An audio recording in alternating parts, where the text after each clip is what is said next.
C'est un recueil de nouvelles sur le thème de l'amour. Le livre s'appelle Le bouddhisme est né à Koloban. Et c'est des fragments, donc c'est une méditation, une réflexion, des récits, quoi, qui essaient d'explorer différentes dimensions et facettes de cette grande question-là. Non, non, en fait, le titre est un clin d'œil. Et le titre n'est pas une affirmation, tu vois, c'est un geste. C'est un geste littéraire et poétique. L'essence du bouddhisme, c'est d'accepter le flux et le mouvement des choses.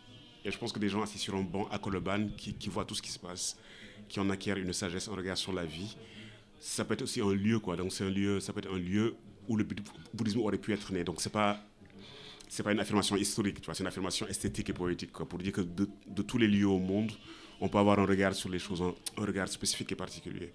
Quelles sont les motivations qui vous ont poussé à écrire ce livre? C'est une longue réflexion qui a traversé le temps, où j'écris des nouvelles sur la question de temps à autre. Et au bout d'un certain nombre d'années, je me suis dit que je pouvais en faire un livre, quoi. Et c'était ça l'idée. Mais les écrivains sont pris par des questions, des obsessions et des problématiques sur lesquelles ils ont envie de réfléchir, ils ont envie de livrer un récit. Certaines s'imposent dans le temps et ce texte s'est imposé dans le temps. Non, je pense qu'il y avait vraiment un désir de changement dans le pays qui était important. Et je pense que les 3 dernières années, on a vécu une restriction de l'état de droit, une violation des libertés individuelles, une violence même qui a été adressée au corps social. Et que pour la démocratie sénégalaise, c'est pas acceptable. Ça nous dévie de notre trajectoire historique. On a même vécu ici une suspension des élections, des choses que nous n'avions jamais vécues, quoi. Des incarcérations de masse, de la violence, de la torture. Et je pense que c'est une bonne chose qu'on ait pu démocratiquement opérer cette révolution, ramener le pays sur une trajectoire historique longue. Maintenant, il y a de fortes attentes et de l'impatience, et c'est normal.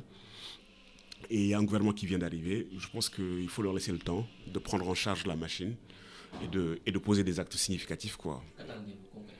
Non, je pense qu'il y a un grand espoir de ramener l'État, de lutter contre les limites, les dérives que nous avions vécues et de faire en sorte de se réapproprier des espaces, quoi, des espaces du politique, de l'économique, etc., etc. Et je pense qu'il y a des attentes en termes d'emploi, de chômage, de répartition des richesses, mais de liberté, de droits fondamentaux, de justice. Il y a une grande attente pour une œuvre de justice. Et je pense que tout ce que nous avons vécu comme difficulté ces dernières années, il y a l'espoir de renouer un pacte social autour du partage du bien-être et de la dignité de tout le monde, quoi, pour résumer.